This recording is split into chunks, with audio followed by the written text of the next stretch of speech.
क्या आप मूवी को लाइक कर सकते हैं? मूवी के स्टार्ट में हमें दो फ्रेंड्स दिखाए जाते हैं जिसका नाम अकीना और यूमा था। ये दोनों रात के 2 बजे एक टेलीफोन बूथ के बाहर खड़े हुए थे। दरअसल ये लोग यहाँ पर एक विलेज को एक्सप्लोर करते हुए यहाँ पर आए थे, क्योंकि लोगों का मानना ये था कि रात को 2 बजे रेड ब्रिज के पास जो टेलीफोन बूथ है उस पर एक कॉल आती है और जो भी उस कॉल को सुनता है तो उस इंसान के लिए उस विलेज में जाने का रास्ता ओपन हो जाता है। और यहाँ पर अजीब बात ये थी कि जिस विलेज के बारे में ये सब कुछ कहा जाता था ये विलेज मैप में एग्जिस्ट ही नहीं करता था। इस विलेज के बारे में ऐसा बताया गया था कि ये एक कर्स विलेज है और यही वजह थी कि बहुत सारे लोग इस विलेज की हिस्ट्री को एक्सप्लोर करने के लिए आते थे और जो भी लोग इस विलेज को एक्सप्लोर करते थे उनकी या तो डेथ हो जाती थी या फिर वो लोग पागल हो जाते थे। और इन्हीं सब चीजों की वजह से ये विलेज बहुत ज्यादा फेमस हो गया था और यही वजह थी कि दोनों इस विलेज को एक्सप्लोर करने के लिए आए थे। और अब रात के 2 बजते हैं और टेलीफोन रिंग करता है और अब अकीना कॉल पिक करती है। अकीना को किसी की भी आवाज नहीं आ रही थी, बस उसको एक वाटरफॉल की आवाज आ रही थी और अब वहाँ पर विलेज का रास्ता भी खुलने वाला था।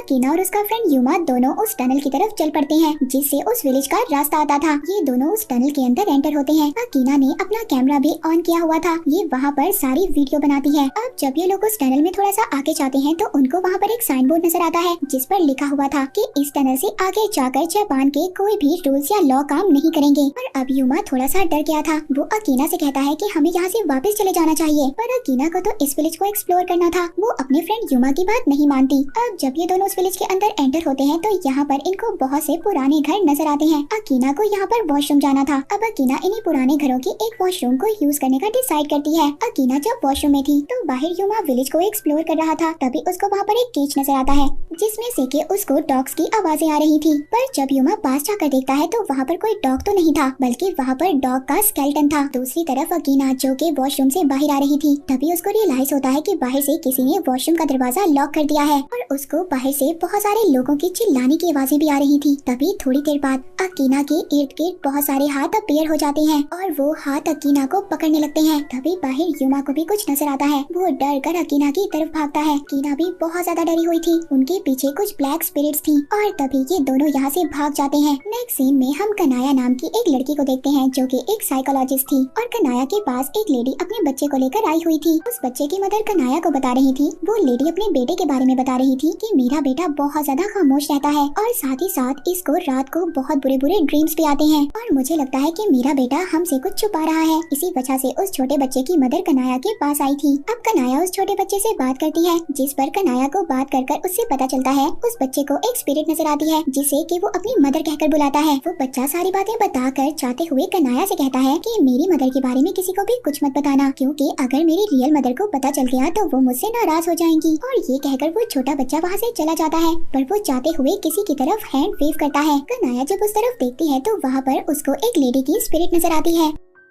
दूसरी तरफ हम अकीना को देखते हैं जिस पर उस इंसिडेंट का इतना बुरा असर हुआ था कि वो बहुत अजीब सा बिहेव कर रही थी। वो बहुत ज्यादा अजीब हो गई थी, खुद ही हंसने लगती थी, एक ही गाना बार बार गाती थी और बहुत ही अजीब से स्केचेस भी बनाने लगी थी। यहाँ पर हमें पता चलता है कि कनाया यूमा की सिस्टर थी। वो अपनी सिस्टर को अपनी फ्रेंड के बारे में बताता है। वो अपनी सिस्टर से कहता है कि मैं चाहता हूँ कि तुम मेरी फ्रेंड अकीना की हेल्प करो। वो अपनी सिस्टर को बताता है कि उस रात जब हम विलेज में गए उसी वजह से मेरी फ्रेंड अजीब सा बिहेव करने लग गई और ये सब कुछ मुझे लगता है कि उसी विलेज के कर्ज की वजह से हुआ है। अब जब यूमा कनाया से बातें कर रहा था तभी यहाँ पर यूमा का छोटा भाई आता है। यूमा के छोटे भाई को भी उसी विलेज पर प्रोजेक्ट बनाने के लिए मिला था। वो भी उस विलेज के बारे में और भी ज्यादा इन्फॉर्मेशन लेना चाहता था, पर तभी वहाँ पर यूमा के फादर आते हैं और वो अपने छोटे बेटे को डांटते हैं और कहते हैं खबरदार, तुम इन चीजों में पड़े, तुम इन सब चीजों से दूर रहो। फिर इसके बाद कनाया यूमा की फ्रेंड से मिलने के लिए जाती है, जहाँ पर उसको उससे मिलने के बाद बहुत ही नेगेटिव वाइब्स आ रहे थे। अब उसी रात यूमा की फ्रेंड छत से जंप कर अपनी जान दे देती है। जब यूमा के फ्रेंड की डेड बॉडी का पोस्टमार्टम किया जाता है तब उसकी पोस्टमार्टम की रिपोर्ट में तो ये आता है कि उसकी डेथ डूबने की वजह से हुई है और ये बात सबके लिए शॉक थी। वो तो सबके सामने टॉवर से कूद गई थी, तो ऐसा कैसे हो सकता था कि उसकी डेथ डूबने की वजह से हुई। अब इन सब बातों को यूमा समझ रहा था कि ये सब कुछ उसी विलेज के कर्ज की वजह से हो रहा है। अब वो अपने फ्रेंड्स को उसी टनल की तरफ लेकर जाता है जिससे कि उस विलेज का रास्ता बनता था। वो वहाँ पर अपने फ्रेंड्स को वो टनल जलाने के लिए लेकर जा रहा था और जब यूमा अपने फ्रेंड्स के साथ आता है तो वो देखता है कि टनल सील्ड हो चुका था था, पर इस बात पर उसको हैरानी हुई थी कि जब वो अपनी फ्रेंड के साथ आया था तब तो ये टनल सील नहीं था,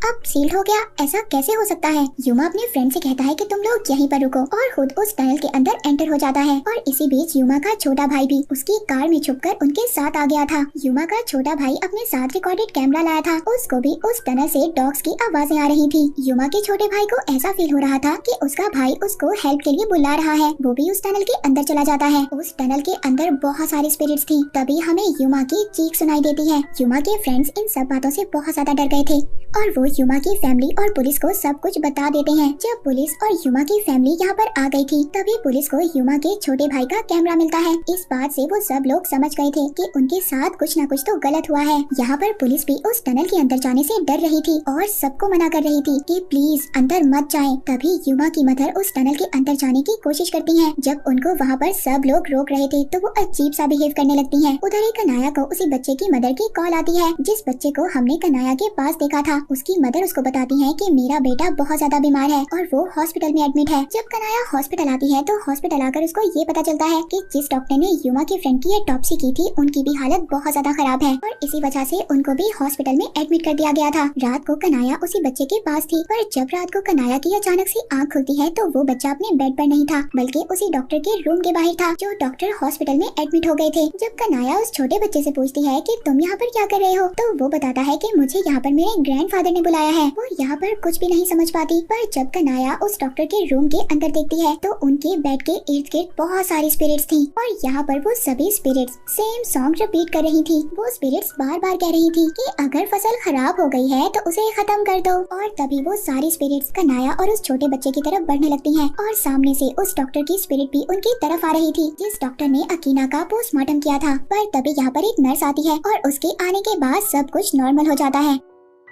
अब ये नर्स आकर कनाया को बताती है कि 2 मिनट पहले ही डॉक्टर की डेथ हो गई है। जी हाँ, नर्स यहाँ पर उसी डॉक्टर के बारे में बता रही थी जिनकी स्पिरिट अभी अभी कनाया के सामने थी। कनाया यहाँ पर समझ गई थी कि उस टनल और उस विलेज से इस बच्चे का कोई ना कोई कनेक्शन तो जरूर होगा, क्योंकि कनाया ने आज जिन स्पिरिट्स को देखा वो स्पिरिट्स बार बार वही सॉन्ग गा रही थी जो अकीना ने मरने से पहले गाया था। अब कनाया जब उस छोटे बच्चे के पेरेंट्स से बात करती है तो उसको पता चलता है जो उनका असल बच्चा था उसकी उसी दिन डेथ हो गई थी। पर तभी वहाँ पर हॉस्पिटल में ये बच्चा पैदा हुआ, क्योंकि उस बच्चे का कोई भी नहीं था तो इसीलिए हमने उसको अडॉप्ट कर लिया। नेक्स्ट सीन में हम युमा की एक और फ्रेंड को देखते हैं जिसकी गाड़ी उसी टेलीफोन बूथ के पास खराब हो गई थी और जब वो अपने फ्रेंड्स को हेल्प के लिए वहाँ पर बुलाता है और फिर जब उसके फ्रेंड्स आकर देखते हैं तो उनके फ्रेंड की गाड़ी तो वहाँ पर थी पर उनका फ्रेंड वहाँ से गायब था। और तभी उसी टाइम रात के 2 बज गए थे।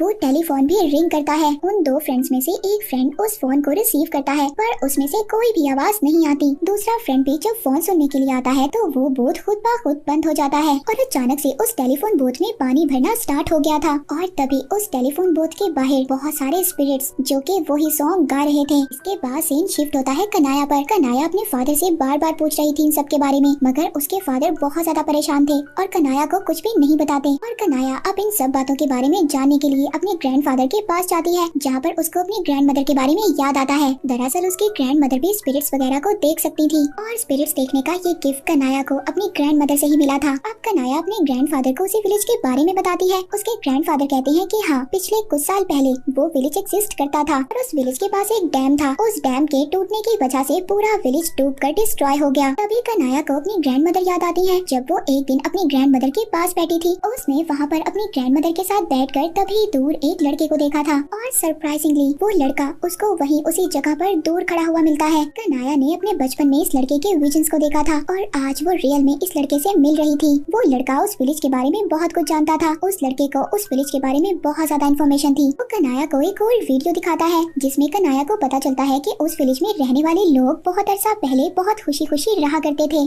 फिर एक दिन वहाँ पर कुछ पावर कंपनी के लोग आए और उन्होंने इस विलेज के इर्द गिर्द डैम बनाने का डिसाइड किया था। उस विलेज के लोग ये नहीं चाहते थे कि किसी तरह से भी उनके विलेज को डिस्ट्रॉय किया जाए। वो लोग अपने विलेज को बचाने के लिए प्रोटेस्ट करते हैं। वो कंपनी तो सिर्फ अपना प्रॉफिट कमाना चाहती थी, इसीलिए उस कंपनी के लोगों ने वहाँ विलेज विलेज के लोगों को टॉर्चर करना शुरू कर दिया। कुछ पॉलिटिकल पावर से ये प्रूव करवा लिया कि ये विलेज एग्जिस्ट ही नहीं करता। जिसके बाद वहाँ विलेज के बाहर वही बोर्ड लगाया गया जो हमने मूवी के स्टार्ट में देखा था, जिस पर लिखा हुआ था कि इससे आगे जापान का कोई भी रूल या लॉ अप्लाई नहीं होगा। और उस कंपनी के लोगों ने वहाँ पर रहने वाले विलेजर्स के साथ जो कुछ भी किया वो किसी कर से कम नहीं था। उन्होंने वहाँ पर विलेजर्स को बहुत ज्यादा तंग किया, उनके साथ बहुत बुरा सलूक किया। फिर इसके बाद वो डैम टूटने की वजह से वो गाँव पूरा का पूरा डूब कर डिस्ट्रॉय हो गया। नाया उस वीडियो में अपने ग्रैंडफादर को भी देखती है और उसको पता चलता है कि उस कंपनी के ऑनर कोई और नहीं बल्कि उसके ग्रैंडफादर थे और यही वजह थी कनाया की फैमिली के साथ ये सब कुछ हो रहा था। अब कनाया उस लड़के को लेकर उसी टेलीफोन बूथ के पास जाती है जहाँ पर 2 बजे दोबारा से वो फोन रिंग करता है। कनाया उस फोन को अटेंड करती है। फोन अटेंड करने पर उसे अपने भाई युमा और अपने छोटे भाई की आवाज आती है जो उसे हेल्प के लिए बुला रहे थे। कनाया उस लड़के के साथ उसी टनल से एंटर होकर विलेज के अंदर एंटर हो जाती है जहाँ पर आकर उन्हें ये फील होता है कि वो टाइम से कुछ पीछे आ गए हैं। वहाँ पर कनाया देखती है कि इर्द गिर्द विलेजर्स की डेड बॉडीज पड़ी हुई थी और एक केज में उसको अपने दोनों भाई बंद हुए मिलते हैं। ये अपने दोनों भाइयों को वहाँ से छुड़वाती है। फिर इसके बाद ये एक और केज के पास जाती है जहाँ पर एक लड़की बहुत बुरी हालत में थी और उसके साइड पर ही एक न्यूबॉर्न बेबी था। वो लड़का जो कनाया के साथ था वो कनाया को बताता है कि तुम्हें इस बच्चे को लेकर बहुत जल्दी इस गाँव से दूर जाना होगा क्योंकि जल्द ही ये विलेज डूब जाएगा और जब ये विलेज डूब जाएगा तो ये बच्चा ही इस विलेज के लोगों के नाम को आगे बढ़ाएगा और यही बच्चा है जो इस विलेज के कर्ज को खत्म कर सकता है। अब जब कनाया, उसके भाई और वो लड़का सभी इस गांव से दूर भाग रहे थे तो वो लड़की जिसका ये बच्चा था वो इनके पीछे आ रही थी और वो लड़की एक इविल में बदल गई थी और इन पर अटैक करती है। वो लड़का और युमा दोनों मिलकर उस लड़की को रोकते हैं। वो दोनों कनाया को कह रहे थे कि इस बच्चे को लेकर यहाँ से दूर चली जाओ। जब कनाया अपने छोटे भाई के साथ उस बच्चे को उस गाँव से दूर ले आई थी वो दोनों उस टनल से निकलकर बेहोश हो जाते हैं पर उनके पास वो बच्चा नहीं था। इसके बाद कनाया और उसके छोटे भाई को हम हॉस्पिटल में देखते हैं और दूसरी तरफ वो छोटा बच्चा जिसको कनाया उस गांव से ले आई थी उस बच्चे को एक फैमिली उठाकर ले जाती है। फिर इसके बाद कनाया को डॉक्टर्स बताते हैं कि उन्हें उसके भाई युमा की डेड बॉडी मिली है और साथ ही साथ उसके साथ 2 स्केलेटन्स भी थे। कनाया समझ गई थी कि ये 2 स्केलेटन उन्हीं के थे जो कि एक लड़के का और दूसरा उस लड़की का स्केलेटन था जिसके बच्चे को वो अपने साथ ले आई थी। अब यहाँ पर क्वेश्चन ये था कि कनाया जब उस गाँव से आई तो उस पर उस कर्ज का क्यों असर नहीं हुआ। और यहाँ पर हमें ये भी पता चलता है कि वो टनल एक टाइम लूप था जो कि सिर्फ रात के 2 बजे ही ओपन होता था क्योंकि रात के ठीक 2 बजे ही उस डैम का पानी इस विलेज में छोड़ा गया था और कनाया उस विलेज के कर्ज से जुड़ी हुई थी क्योंकि कनाया ही थी जो उस विलेज के कर्ज को खत्म कर सकती थी। दरअसल वो लड़का जो कनाया को मिला था जिसने कनाया की हेल्प की थी ये सब कुछ दिखाने के लिए, वो लड़का और लड़की ये दोनों इसके ग्रैंड मदर के पेरेंट्स थे जो इसकी हेल्प कर रहे थे और वो बच्चा बाहर आते ही सार पुराने अपने टाइम लूप में चला गया और इस गाँव का कर्ज सिर्फ उन्हीं लोगों पर होता था जो कि उस पावर प्लांट कंपनी से रिलेट करते थे और उन लोगों की डेथ में वाटर की प्रेजेंस भी जरूर होती है। और इसी के साथ ही मूवी यहीं पर एंड हो जाती है।